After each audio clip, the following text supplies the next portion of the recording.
ನೇಮಕಾತಿ ಮಾಡಲಾಯಿತು. ಇದೇ ಸಂದರ್ಭದಲ್ಲಿ ಕಾರ್ಯಕ್ರಮಕ್ಕೆ ಸಂವಿಧಾನ ಪೀಠಿಕೆ ಓದುವ ಮೂಲಕ ಚಾಲನೆ ನೀಡಲಾಯಿತು.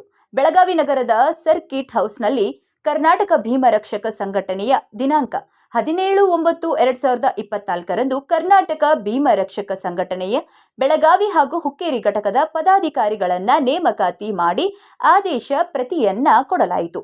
ಇದೇ ಸಂದರ್ಭದಲ್ಲಿ ಕರ್ನಾಟಕ ಭೀಮರಕ್ಷಕ ಸಂಘಟನೆಯ ರಾಜ್ಯಾಧ್ಯಕ್ಷರಾದ ಈಶ್ವರ್ ಮಾರುತಿ ಗುಡಜ್ ರವರು ಸಂಘಟನೆಯ ಮೂಲ ಉದ್ದೇಶ ಅನ್ಯಾಯಕ್ಕೊಳಗಾದ ಜನರಿಗೆ ನ್ಯಾಯ ಕೊಡಿಸುವುದು, ನ್ಯಾಯ ನೀತಿ ಧರ್ಮವನ್ನ ಕಾಪಾಡುವುದು ಸಂಘಟನೆಯ ಮುಖ್ಯ ಉದ್ದೇಶ ಎಂದು ಪದಾಧಿಕಾರಿಗಳು ತಿಳಿ ಹೇಳಿದರು.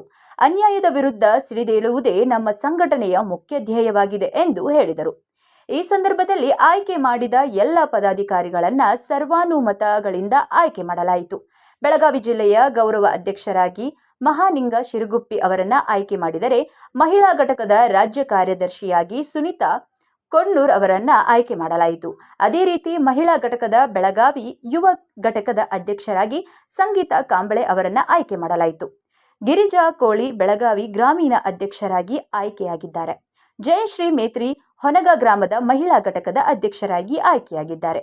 ಮಹಿಳಾ ಘಟಕದ ಗೋಕಾಕ್ ತಾಲೂಕಿನ ಅಧ್ಯಕ್ಷರಾಗಿ ಆಯ್ಕೆಯಾಗಿರುವಂತವರು ರಿಯಾನ್ ಕಟ್ಟಿಮನಿ. ಅಲ್ಪಸಂಖ್ಯಾತ ಮಹಿಳಾ ಘಟಕದ ಬೆಳಗಾವಿ ಜಿಲ್ಲಾ ಅಧ್ಯಕ್ಷರಾಗಿ ಆಯ್ಕೆ ಲಕ್ಕವ್ವ ಸತ್ಯವಗೋಳ್ ಹುಕ್ಕೇರಿ ಮಹಿಳಾ ಘಟಕದ ಅಧ್ಯಕ್ಷರಾಗಿ ಆಯ್ಕೆಯಾಗಿದ್ದಾರೆ. ರಿಹಾನ್ ಖಾನ್ ಹೊನಗ ಹುಕ್ಕೇರಿ ತಾಲೂಕಿನ ಅಲ್ಪಸಂಖ್ಯಾತ ಘಟಕ ಅಧ್ಯಕ್ಷರಾಗಿ ಆಯ್ಕೆಯಾಗಿದ್ದಾರೆ.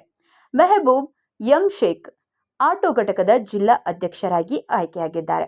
ವೀರೇಂದ್ರ ನಾಯಕ್ ಕಂಗ್ರಾಳಿ ಗ್ರಾಮ ಘಟಕದ ಅಧ್ಯಕ್ಷರಾಗಿ ಆಯ್ಕೆಯಾಗಿದ್ದಾರೆ ಹಾಗೂ ಉಪಾಧ್ಯಕ್ಷರಾಗಿ ಆಯ್ಕೆ ಕಾರ್ಯದರ್ಶಿಗಳನ್ನ ಆಯ್ಕೆ ಮಾಡಲಾಯಿತು. ಈ ಸಂದರ್ಭದಲ್ಲಿ ಚಿಕ್ಕೋಡಿ ಜಿಲ್ಲಾ ಅಧ್ಯಕ್ಷರಾದ ವಿನೋದ್ ಗಸ್ತಿ, ಈಶ್ವರ್ ರಾಮನ್ಗಾನಟ್ಟಿ ಹಾಗೂ ಹಿರಿಯರು ಇತರರು ಉಪಸ್ಥಿತಿಯಲ್ಲಿದ್ದರು.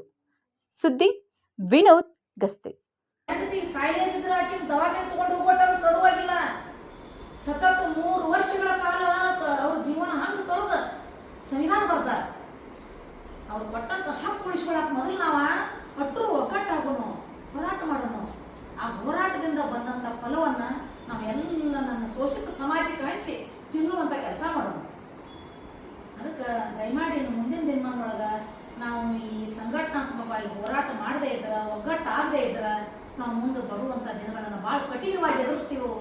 ಆ ಕಠಿಣ ದಿನಗಳನ್ನ ನಾವು ಎದುರಿಸೋದು ಬೇಡ.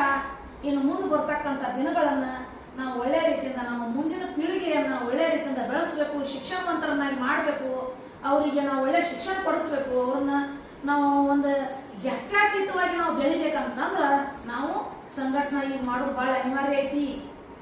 ಅದಕ್ಕೆ ನೀವೆಲ್ಲರೂ ಸಂಘಟನಾತ್ಮಕವಾಗಿ ಹೋರಾಟ ಮಾಡಿ ಒಂದು ಒಳ್ಳೆ ಹಕ್ಕನ್ನು ಪಡ್ಕೊಳ್ಳೋಣ. ಮುಂದಿನ ದಿನಮಾನೊಳಗೆ ನಾವೆಲ್ಲರೂ ಒಗ್ಗಟ್ಟಿನಿಂದ ಒಳ್ಳೆ ಸಮಾಜ, ಸ್ವಸ್ಥ ಸಮಾಜವನ್ನು ಕಟ್ಟುವಂತ ಕೆಲಸ ನಾವೆಲ್ಲರೂ ಮಾಡೋಣ ಅಂತ ಹೇಳಿ ನಾನು 2 ಮಾತನ್ನು ಮುಗಿಸ್ತೇನೆ. ಜೈ ಹಿಂದ್, ಜೈ